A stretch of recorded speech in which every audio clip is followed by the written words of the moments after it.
Shrimati JK Ambika, താങ്കൾ the real Kerala story എന്ന പുസ്തകം എഴുതിയ ആളാണ്. കേരള സ്റ്റോറി. അപ്പോൾ ഈ കേരള സ്റ്റോറി എന്ന് പറയുന്ന സിനിമ ഇവിടുത്തെ 90% ആളുകൾക്കും കാണാൻ കഴിയാത്തൊരു സാഹചര്യമൊക്കെ ഉണ്ടായല്ലോ. പക്ഷേ വളരെ കൃത്യമായി അങ്ങയുടെ പുസ്തകത്തിൽ വളരെ കൃത്യമായി ഈ വിവരങ്ങൾ താങ്കൾ വരച്ച് കാണിച്ചിട്ടുണ്ട്. പുതിയ കേരള സ്റ്റോറികളാണ് കേരളത്തിൽ ഇങ്ങനെ ഉദയം കൊള്ളുന്നത്. ഇത് പ്രണയമാണ്. വെറും പ്രണയത്തെ നിങ്ങൾ ജിഹാദിൻ്റെ രൂപത്തിൽ ലവ് ജിഹാദ് എന്നൊക്കെ പേരിട്ട് വിളിക്കണമോ എന്നാണ് നമ്മുടെ ഈ ചർച്ചയിൽ പങ്കെടുത്തുകൊണ്ടിരിക്കുന്ന വലത് നിരീക്ഷകൻ ബി റെജി ചോദിക്കുന്നത്. ഒരു മറുപടി.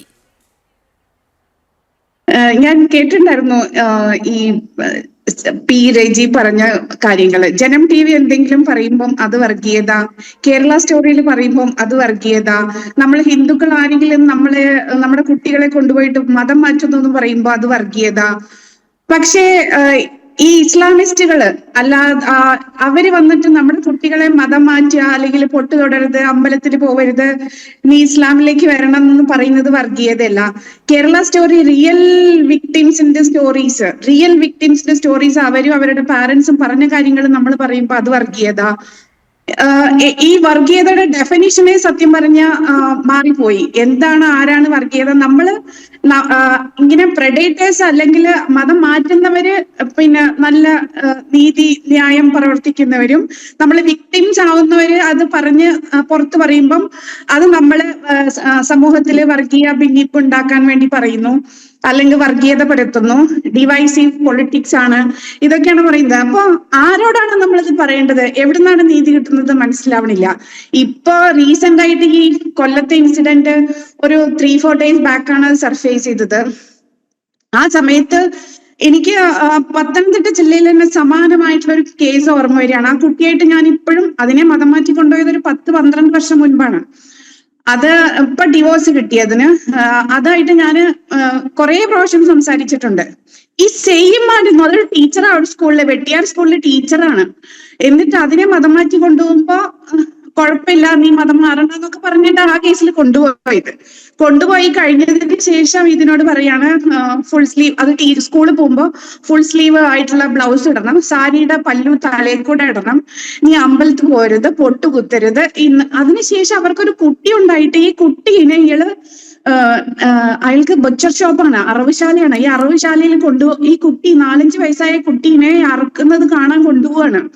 അതിന്റെ വെള്ള ഉടുപ്പ്, പിന്നെ വെള്ള കുർത്തിയൊക്കെ ഇട്ടിട്ട് അറവ് കാണാൻ. അപ്പൊ ഇവര് ചെയ്യുന്നത് എന്താന്ന് വെച്ചാൽ ഇതൊന്നും വർഗീയതയല്ല. അവര് ചെയ്യുന്നത്, അവര് ശരിക്കും സിസ്റ്റമാറ്റിക്കലി കൺവേർഷൻ ചെയ്യാൻ വേണ്ടി ചെയ്യുന്ന ഓരോ കാര്യങ്ങളും വർഗീയതയല്ല. നമ്മള് വിക്ടിംസ് നമ്മളത് എന്തെങ്കിലും പറഞ്ഞാൽ അല്ലെങ്കിൽ പോലീസ് സ്റ്റേഷനിൽ പോകുമ്പോൾ അത് മാത്രം വർഗീയതയാവുന്നു. ഈ നേരത്തെ പറഞ്ഞു പ്രണയ വിവാഹങ്ങളെ നിങ്ങൾ ലവ് ജിഹാദ് എന്ന് വിളിക്കുന്നു എന്ന്. നമ്മൾക്ക് അതിനൊരു ഇന്റൻഷനേ ഇല്ല. പ്രണയ വിവാഹങ്ങൾ എന്താണെന്ന് മനസ്സിലാക്കാനുള്ള ബുദ്ധിയൊക്കെ ഉണ്ട്.